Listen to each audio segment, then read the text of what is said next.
Hey, good morning, everybody. I hope you had a nice weekend and that your Monday is getting off to a great start. Worship yesterday at Beachside at Flagler Palm Coast High School was beautiful. We have increasing numbers of people coming back to live in person worship, and many of you watched online. We had a great turnout in both venues. I appreciate you being with us either way. Pastor Rusty is taking a well deserved vacation, and Eric Wilson filled in, leading the praise band, and did an awesome job. They really did a great job yesterday. We continued our sermon series on costly discipleship, and that too, we've had a great response to that.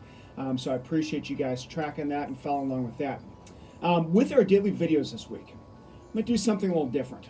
We will do a series this week. So rather than doing standalone videos, we're going to do a series. And the series this week is called Worst Case Scenario Thinking, WCST. The last couple of weeks, the videos, as I mentioned, have been kind of standalone topics. But this weekend, or this week, we're going to focus on one subject. Today, I'm going to talk about that. And then Tuesday, Thursday, and Friday, we'll also unpack it. And by the way, you can see it's a little windy out here, so I hear the chimes going. I don't know if that's coming across over the video, but it's a little windy outside right now, and so it's really kind of nice because it's not quite as hot as it normally is. But anyway, so we're going to talk about it today, tomorrow, Thursday, and Friday. For our Wednesday conversation, I'm excited because we have a Beachsider with us, Angie Bush, who is going to talk about her faith and kind of give her testimony.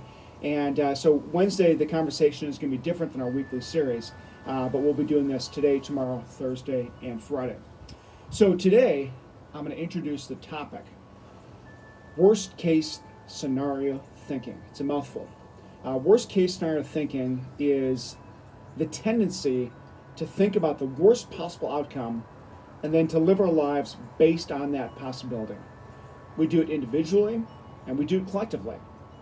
Something we see more and more in the media, on TV, social media, that sort of thing. Let me give you an example. A couple weeks ago, I saw an article on Apple News which showed a man holding up a bandaged stump of a hand, and the headline said something to the effect, I'm not quoting exactly, but it was something to the effect of, COVID caused this man to lose his hand, and it could happen to you.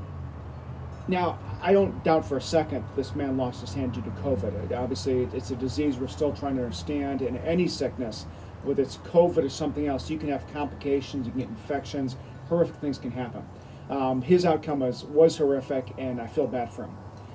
The challenge for us is to ask, what do we do with this information?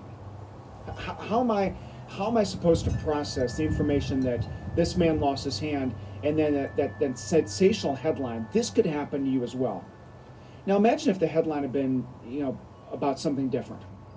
So for example, let's say they show a burning car wreck on I-95. So there's like a burning car wreck and wreckage everywhere and multiple cars and that sort of thing. And then this headline says, this happened while driving and it could happen to you too. That'd be kind of weird, wouldn't it?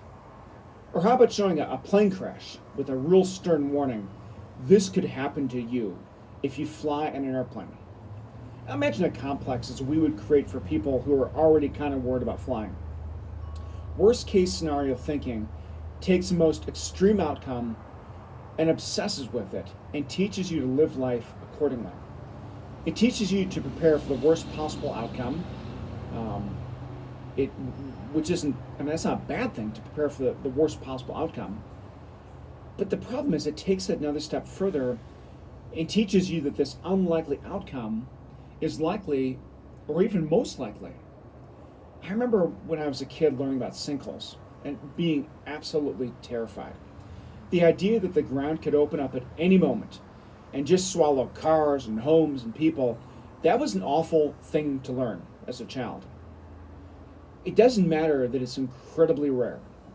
What mattered to me was that it was possible, and my mind focused and obsessed on that. As I said, we do that individually, we do it collectively. As individuals, this is tough on us. I do it. I'm not going to pretend that I've made my way past this and I never do this. I do it way more often than I should. It's that awake at 3 a.m. thing, where you start to play out different scenarios in your head. Well, what if this happens? And what if when this happens, and the other thing happens, and next thing you know, 30, 40, 50 minutes has gone by, and you're all spun up about things that probably aren't going to happen. And collectively, it's like the articles I cited above. It feeds a general sense of anxiety and despair in our world right now. It puts us on edge. It enhances the division we're experiencing, especially online and especially in the media. Worst case scenario thinking is paralyzing. It teaches you awful habits, and the response is rarely a response of faith. What we're going to do tomorrow is we're going to talk about some of the effects of this kind of thinking. So today I just kind of introduced the topic. Tomorrow we're going to talk about what are the effects individually and what is it doing in our culture. We'll take the break Wednesday for our Wednesday conversation, and then Thursday what I want to do is to put this kind of thinking under the light of Scripture and see what the Bible has to say about it. You notice I'm talking louder as the wind is, I'm sure like my voice is fine, but as the wind is blowing, it feels amazing, but I'm talking louder and louder. But anyway, Thursday, we're going to take and shine light of Scripture on it and say, what does the Bible have to say about this kind of thinking? And then Friday, what I want to do to close out the week is to shift into proactive steps. Okay, what does it mean to intentionally think in a proactive, positive, faithful manner? So we'll talk about living intentionally. In the meantime, guys, have a great day. Have an awesome, awesome day. Feel free to leave comments or thoughts in the comments there. And by the way, just thought of this off the top of my head, so I think it was Stephen. I'm sorry if I'm getting the name wrong. Friday, I completely fumbled my words, and I said something, or I think it was Thursday actually, Thursday or Friday. I said something to the effect of Jesus did not fulfill the law, which was a huge, really bad, important slip at the time. He did fulfill the law. We'll talk about that Sunday in worship. Anyways, we had somebody comment, and it was interesting, and it was awesome, actually, because he said, you accidentally slipped up. This is somebody who does not come to Beachside regularly, so he doesn't necessarily have to give me the benefit of the doubt. But imagine if more of us online gave each other the benefit of the doubt and didn't assume the worst. So thank you for doing that. Thank you for listening and assuming that I slipped up, which I did, because as you all can see, I tend to mumble and talk fast. But I appreciate y'all listening. Like I said, in the comments, leave a question.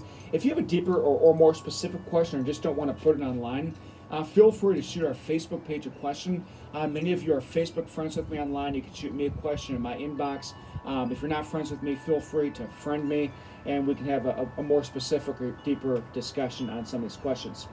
Anyway, God bless you all. Have a great Monday, and I'll see you online tomorrow.